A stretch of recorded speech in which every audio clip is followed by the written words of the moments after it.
And I think they were maybe running him a little too hard. He looked really fresh, and they were like, let's do this with him. He started the OTAs really strong, but then he strained his hamstring.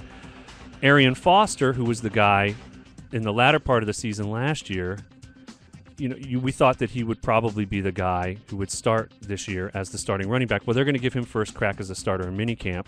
This is the latest news that I'm getting. But the biggest question is Steve Slaton.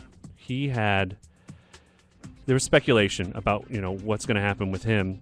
Slaton could make this comeback.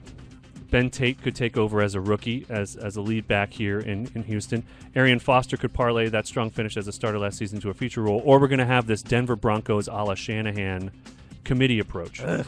And that's what I think we're up for here. Because people want to believe in Steve Slaton. They've taken the red shirt off of him, which is the non-contact jersey, and they're going to let people hit him now. He had surgery to fuse together bones in his neck and spine. Think about that. His status, availability, and effectiveness as training camp approaches remain a bit of a question mark, wouldn't you say? Yeah, I had to write that one down. So I would say, in general, there's a lot of questions. And listen to this fantasy playoff schedule. This doesn't do this group any favors. Week 14, they host Baltimore. Then they get to go to Tennessee, because that's always a walk in the park. Right. And then they get to go to Denver and play against the Death Star up there in the altitude.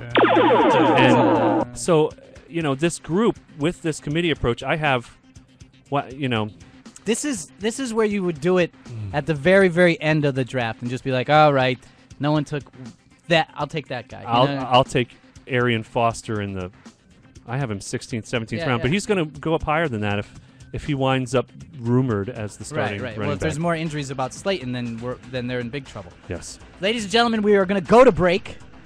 We are 32 teams on chataboutit.com, which is the new interactive network. Check us out online to go to chataboutit.com and bookmark us. Subscribe to our podcasts, and we'll be back in 2 minutes with more 32 Teams, the real fantasy football show.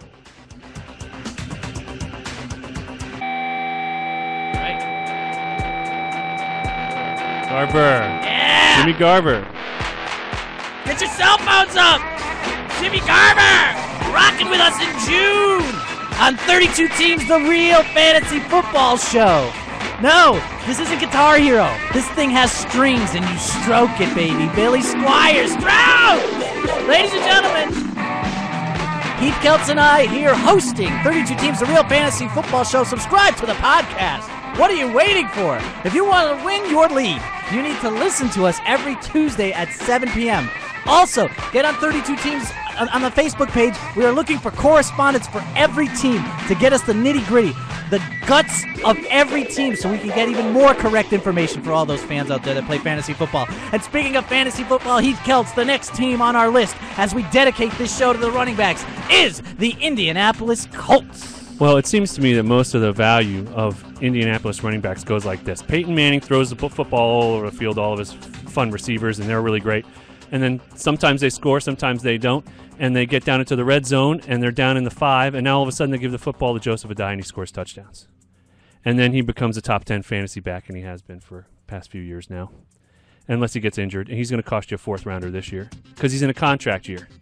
I kind of like Joseph Addai this year. I'm not normally big on these guys, but last year I was big on Donald Brown, and boy, did I get burned by him, man. Right. 58th running back last year, and this year he's going to cost you a 7th or an 8th rounder because people think that he's going to get more carries, more opportunities. We'll see what he does. But this thing about the contract year, some of the football decisions are made off the field. This is one of them. This could go two ways for Joseph Addai and Donald Brown. This could mean that the coaching staff wants to limit Joseph Addai's touches so that he's playing the whole season for them. Or it could be that they're just going to let him do what they're going to do so that he could prove his value to the team. And if they're going to re-sign him, they're going to re-sign him. Or he gets a showcase for another team. Donald Brown is going to be the get latter. You think so? Yeah, I think so because Polian is a GM genius. And there's a reason that he took Brown. Sure. You know what I mean? Well, he was really unimpressive as a rookie. He had 3.8 yards per carry. That doesn't cut it. He played in 11 games due to a knee injury, and his highest rushing total was 58 yards. 45 of them came on one play. How do you feel about Donald Brown now? Well, sounds like someone was a little. I was burned by him. I was really mad. Really? Yeah. If he shows improvement this year, and we need to watch him in the preseason, he could be a steal because the guy is explosive. And you're right, Polian is smart. He's an excellent evaluator of talent, and I trust him. If this doesn't work out with Donald Brown, which I hope it does, then Mike Hart and Devin Moore, they round out depth at the position, but Hart is the better prospect. Yeah, and Mike Hart is the fans love him there. Everybody actually likes him. They do. He's that guy. He is that guy. They want him to succeed really bad in Indianapolis. And then the fantasy playoffs for them, they have a Thursday night at Tennessee on the NFL Network in Week 14, Jacksonville in Week 15, and at Oakland. So Peyton Manning and the boys are, have a nice little schedule there. All right, Heath. Breaking news, Heath. On line one, the commissioner of one of the fantasy football leagues that I play in, actually the best one, if you could ever join it. The commissioner is on the line. He is also our dedicated New York Jets correspondent. I don't know how that happened again. But just to get a little background, his name is Mr. Craig Deep. The Deepster. Who blew off his date tonight, ladies and gentlemen. He blew off his date tonight to be here to talk about the Jets. First of all, Craig, how are you? Good. I think the fact that I'm on an internet radio talk show and having blown off a date for fantasy football pretty much says it all about where I am in my life right now. There you go, baby. It's the difference between Jet fans and Dolphin fans. Our Dolphin correspondent could not call in tonight because his birthday is on Thursday, and they started taking him out for drinks tonight. So he's drinking for 3 days. That's how we roll in Miami, man. June makes a difference, and the people need to realize that. You can't date in June. You know, we got guys in our league that made dates on draft night. Yep. You can't date in June. You need to get on the board. That's right. We had a guy celebrating his girlfriend's birthday the night of the draft. Yeah. And so he came for the first half and then slinked out.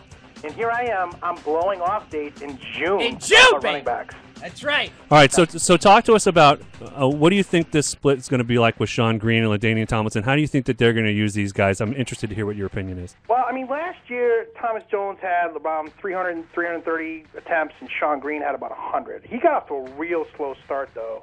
And he came on really, the second half, almost the last quarter of the season. I mean, I think that to think that if Thomas Jones had 330 carries, to think that Green probably gets 280, 290, I mean, that puts him probably 6th, 7th, 8th in terms of NFL rushing attempts, and 4.4, 4.5 yards per carry puts him around 1,300 yards. I mean, I don't think that's unreasonable. I think that might be low. If Tomlinson is relegated to more third down duties, if he doesn't squawk and he takes his role kind of, the good soldier like a Corey Dillon did with the Patriots, I don't see him really pushing Sean Green all that much if Sean Green gets off to the start that he's capable of getting off to. The thing that I see with Tomlinson is that here's his yards per carry the past 4 years. He's gone from 5.2 to 4.7 to 3.8, and then last year was 3.3. Yep. But he's still good in the goal line. So I think he's like maybe a Willis McGahee type this year, like how McGahee was taking touchdowns away from Ray Rice, and maybe take a look at McGahee's numbers last year, and boom, there goes the dynamite with Tomlinson. Yeah, I agree. I think that could happen. I think that Tomlinson probably was a little misused last year. With Sproles, they really didn't have a primary ball carrier. I don't think Tomlinson's a primary ball carrier anymore. So this is last year the first year was that he didn't finish in the top 10. Yep, and I think they're going to use him in some funky ways. They have a good receiving core. I think they're going to move him around a little bit. I don't think he's going to, just demand a lot of carries. Maybe the goal line. That's a good point. But I can't see him getting more than 10 rushes a game. Yeah, the only thing I see too is that with Sean Green is that if he does get injured, then Tomlinson is the insurance policy, and then all of a sudden Joe McKnight is thrust into a role that maybe he may not be ready for, or he may be ready for. Let's see if his 6 yards per carry at USC is going to translate to the pro game. He's no Brian McKnight. No. That's the one thing that scares me about Green is last year he was dinged up in the preseason. I think that's why he got off to a slow start. He had ankle injuries. He had rib problems, sore ribs. He missed some reps in the preseason. Through the season, I think he had more